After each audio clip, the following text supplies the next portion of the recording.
Yes, perfect world. A place where you can just kick back, just enjoy everything around you. Freedom. Then imagine seeing all that taken away because one bloated Eggman wanted it all. I'll tell you everything, how it got this way, and how I'm gonna make sure it goes back.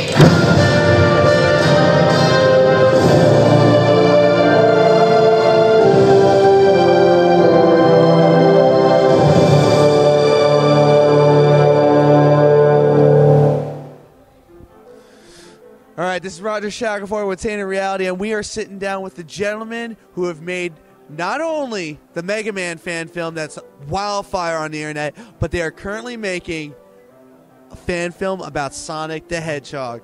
Gentlemen, please introduce yourselves. Hi, I am, do I look at the camera here? Or okay. Hey, I am Eddie LeBron. I am the writer, director of Sonic. I am the producer and visual effects supervisor for Sonic. I am the producer on Mega Man and Sonic.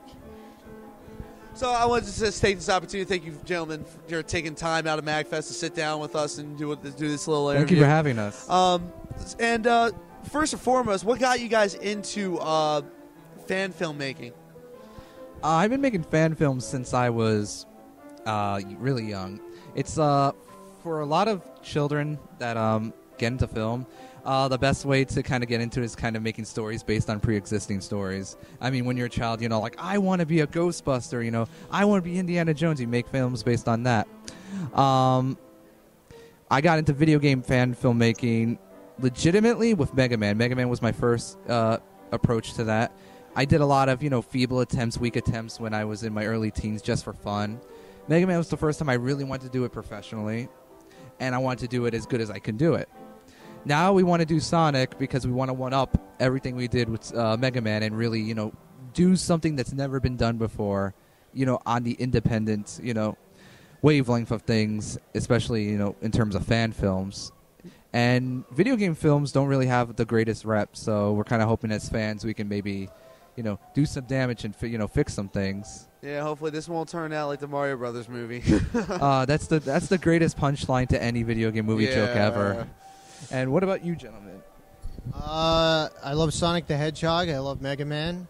And he told me back in 2007 that he wanted to do Mega Man, and I just was like, let's do it. Well, I'm a Sonic fan, and I also like Mega Man, and I got into it just to help him out, just to pick up some loose ends and to get stuff working. Awesome. So, production-wise, how does Mega Man differ from Sonic? Well, Mega Man obviously can be it's a lot more tangible. It can exist in this world, and it's dealing with mechanics and robotics and machinery, things that, you know, are plausible in this world, things that you can touch and you can relate to. Sonic, on the other hand, is definitely a lot more outlandish in its approach, in the motivations of the characters, and Sonic himself, he's pretty much, you know, a biped hedgehog. So you have to approach Mega Man with a more science fiction touch, and then you have to approach Sonic with a fantasy touch, you know, an action-adventure fantasy touch. Since, you know, two different genres, although, you know, equally great franchises, they each got their own little world, so one was definitely much easier to do in this actual world as opposed to Sonic, which it's got to be a lot more fantastical in the approach we got to do with it. What was the question again? The difference in production between Mega Man and Sonic. Oh, yeah. Well, Mega Man, like he said, was very tangible, and we have access locally to, you know, to Manhattan for exteriors, for Metropolis, and for the lab. My father has a microwave electronics foundry. You got all kinds of resources. Yeah. So we were able to use his warehouse / lab and whatever just for just the entire movie basically. And outside of shooting in his friend's your cousin's house, Sonic, we have to build everything, the Freedom Fighter stuff. We have to build sets galore for basically everything except for the exteriors, which we're going to the Virgin Islands for.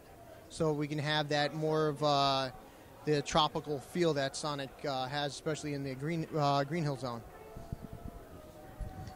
I would have to say time, budget, and quality with Mega Man. Mega Man is a 94-minute film, feature film, and Sonic is going to be a short film, 15 minutes or so. And being that short, we're able to take a budget, even the size that we had with Mega Man, which was $6,000, and pack that into a shorter film, which allows us to up the quality. Not saying that we're doing $6,000 on Sonic. That information's to be released, what our budget is. TBA. But the quality is going to be far superior that of Mega Man, excuse me.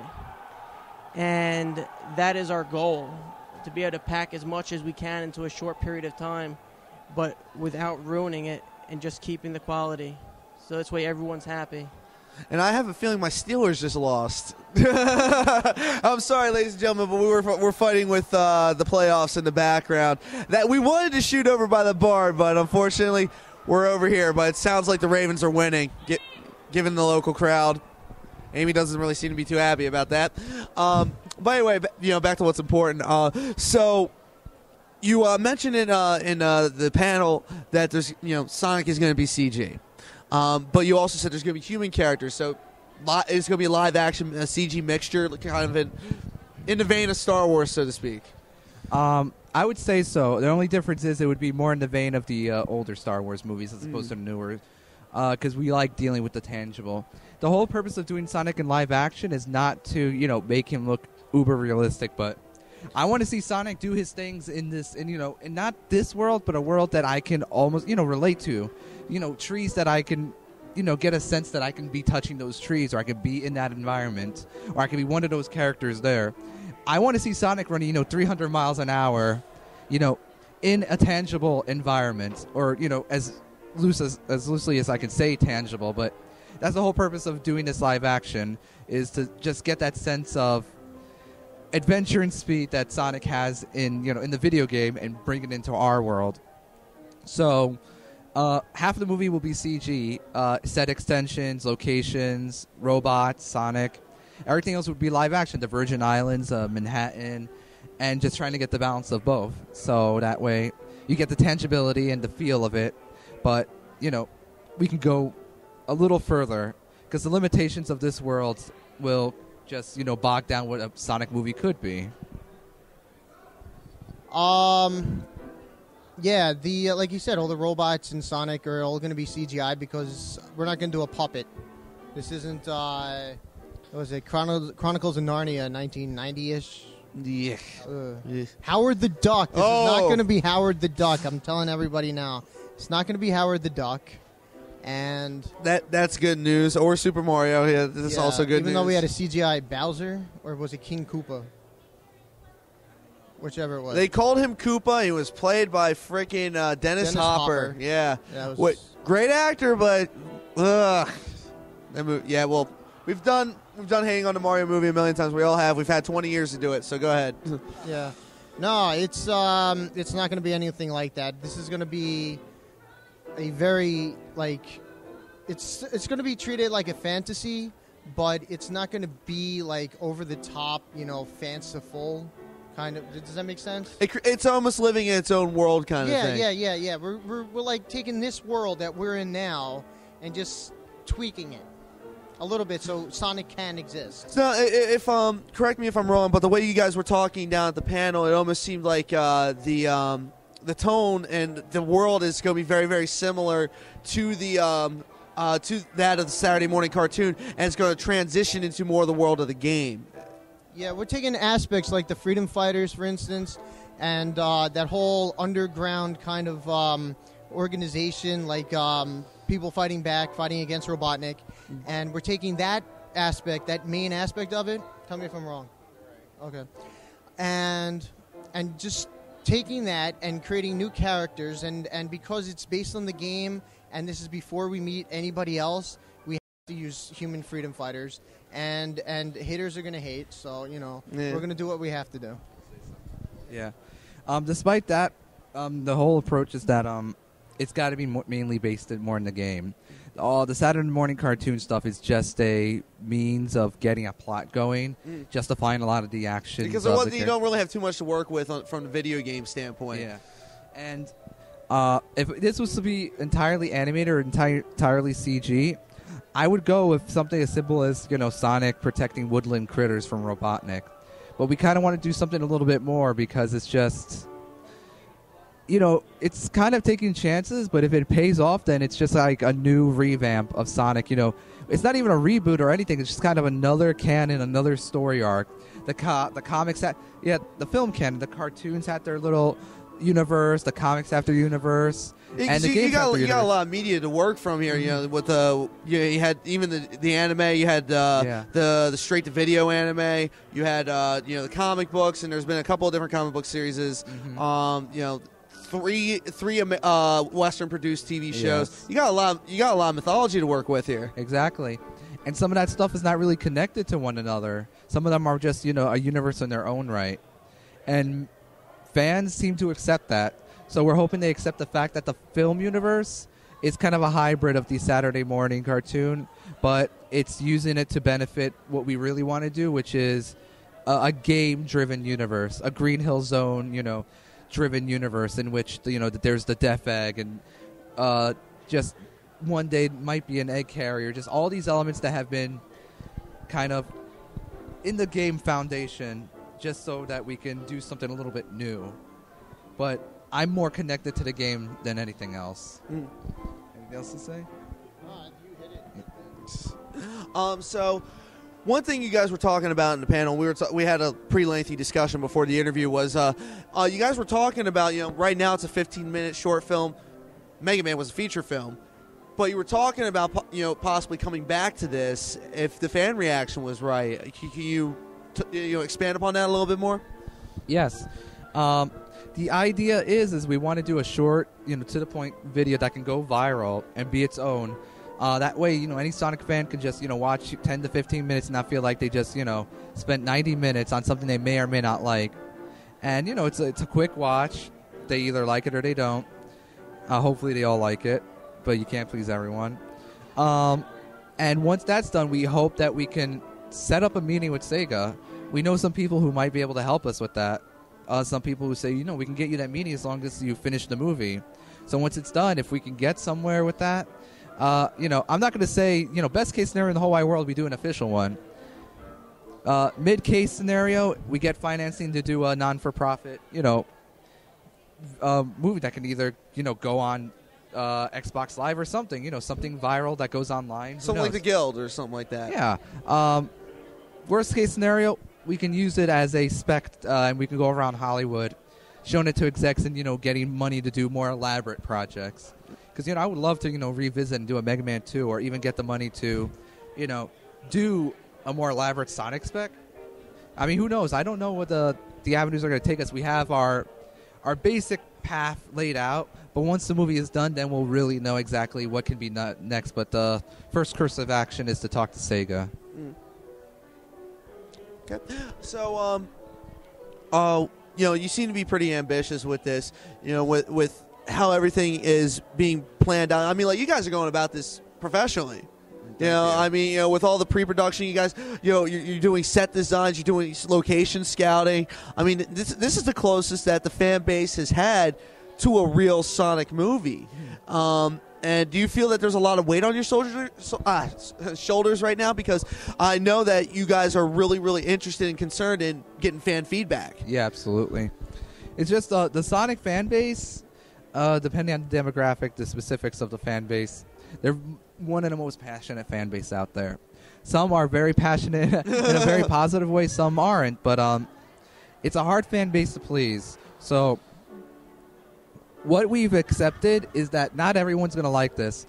I'm willing to accept the fact that this is going to tailor more to the type of Sonic fan that is in love with the game. They go to conventions. They love the game. They love the game and they just embrace the character, because there are some fans that take it very seriously. And I take Sonic seriously and I take Mega Man seriously, but there are some fans that get a little defensive about small things. Yeah, like There's we were something- talking about the color of the eyes. Yeah, exactly. Yeah. And I can understand the argument about that. It's all right if, someone is pissed off about the eyes, right? You can be vocal about it. I'm pissed off about the eyes. But personally, I'm not. But some people take that anger to another level. We know all about that. A level that's just a little too much. I mean, okay, you can say, I don't like the color of his eyes. I wish Sega would fix it, but to argue about it for years and years and years is not, it's just... Even goes as far as to protest the newer games and say, oh, I won't buy the new games because of his eye color. And the thing is, it's something as simple as an eye color, which for most video game characters we look past. We look past that on... Yeah, exactly. Exactly. Oh, well... Yeah, you don't even see the eyes. Like Sonic Colors, for instance, this 3D huge world, right? I'm watching playing on a 47-inch TV, and he's this big most of the time because it's pulled back so you can see the entire level. It's just insane to even worry about that. So what we're doing is we're aiming to the fans like us, gamer fans that love Sonic, and they support him. But I don't know about the really hardcore fans, because there are hardcore fans and then there's hardcore fans. I want to appeal to the first type of hardcore fan. I was going to make a quip, but I don't want to get hated on for that. But, yeah, I mean, I really appreciate what you guys are doing. I mean, we have the bootleg of the trailer, and it looks like, you're going for that big... that big summer movie blockbuster kind of feel, but you've been very, very adamant about this is not Michael Bay, this is not later George Lucas. We're trying to do something different. We're trying to almost Chris Nolan it. Exactly.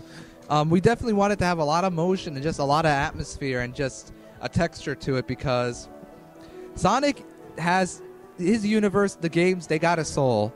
Whether he's got the soul and you see it there, or the universe, or when we play those games, there's that, that cosmic connection. It's a nostalgia connection. It's a childhood connection, or something else. And that just goes down to raw emotion. And without, dissing Michael Bay more, his films sometimes don't got that level of heart and emotion. Yeah. And we really want to bring that to Sonic. We really want it to have a heart of its own, because... if it's got no heart, then it's not really doing any good to Sonic. Yeah, something like this, it really does need to be treated, because we're talking about 20 years of history here. Yeah. We're talking about a fan base that has stuck through a lot to love this guy. Absolutely. And, they had to sit through 2006 Sonic. They had to sit through Sonic Unleashed. A lot of bad stuff. And they still love this guy. They still have a whole lot of heart for him. And you guys are you seem to be treating it the way it should be. With a more direct approach that incorporates like a lot of mythology that's already been established, but adding your own thing to it. Yeah. But at the same time, being concerned about the people that love them so much. Yeah, exactly. And from one Sonic fan, I gotta say, why I saw in the trailer was phenomenal. Thank you. I really, really liked it. I love the direction. I love the tone, and most of all, I love Jaleel White.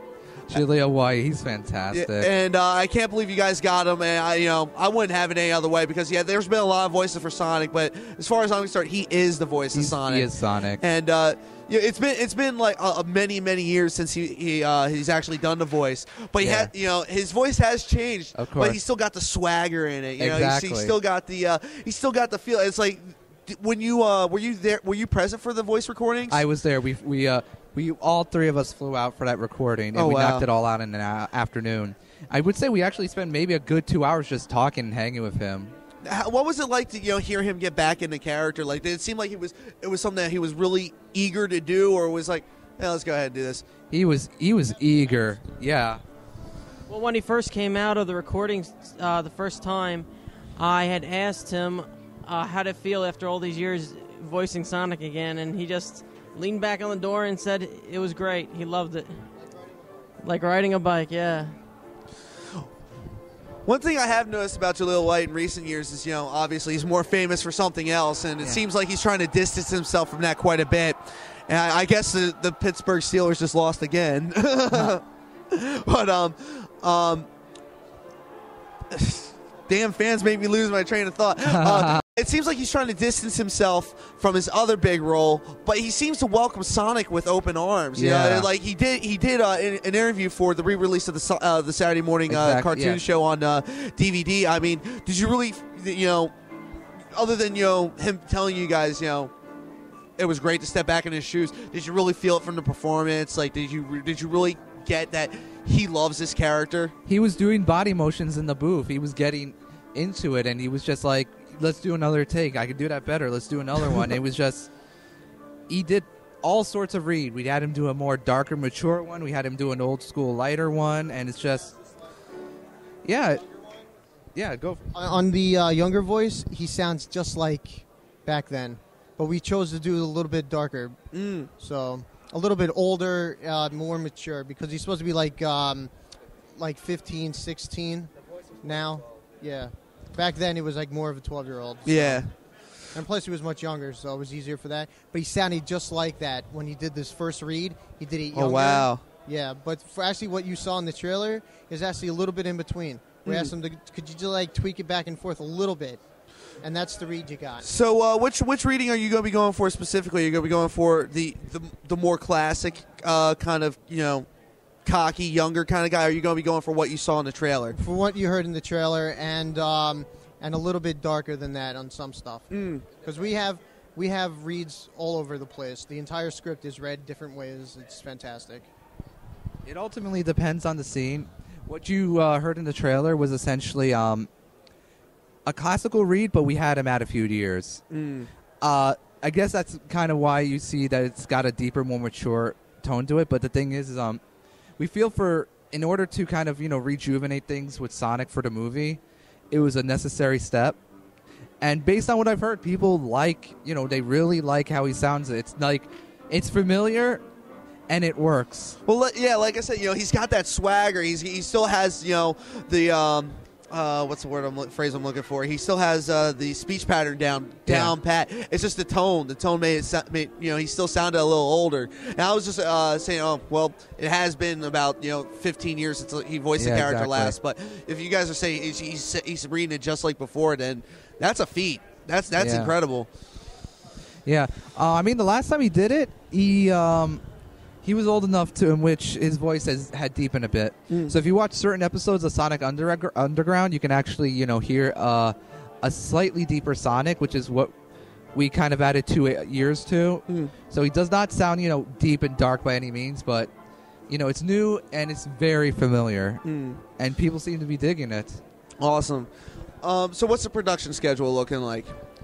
I guess the idea is we want to start shooting late February, early March. Is that correct? Late February, early March, we're looking to be in the Virgin Islands doing the shoot down there. Then after that, we'll be picking up all the rest of the locations, which would be all the sets that we are building in upstate New York. And that is really it. We hopefully to have it released later this year at a convention, to be determined. We have a few on our list. Can I list them out? All right. Well, to be announced. So okay, just stay tuned. So yeah, let's see how things go, because we know we want to have a nice audience for the premiere. We know it's going to be in 2011 this year, so it's just a matter of getting everything shot before the end of April, having enough time to finish the CG, and get scored, and then we got a movie. Awesome. So you got any final messages, for maybe take this opportunity to speak directly to the Sonic fan base? Well, I welcome all criticisms and feedback. Within reason, of course. Mature. If you see something you don't like, and you see something that may not jive with you, you hit me up with an email at sonicfanfilm.com, and I read every email I get. Even if I don't respond to some, I get bogged down with the emails, but I read them all. And if I see something that jives with me, I'm going to listen. I'm going to listen because I really need the feedback to make sure I'm doing something that's for me as a fan and for others as a fan. Because otherwise, I could hurt Sonic in the process. And the last thing I want to do on the face of this earth is do him any injustice. I think you got it. I concur. All right.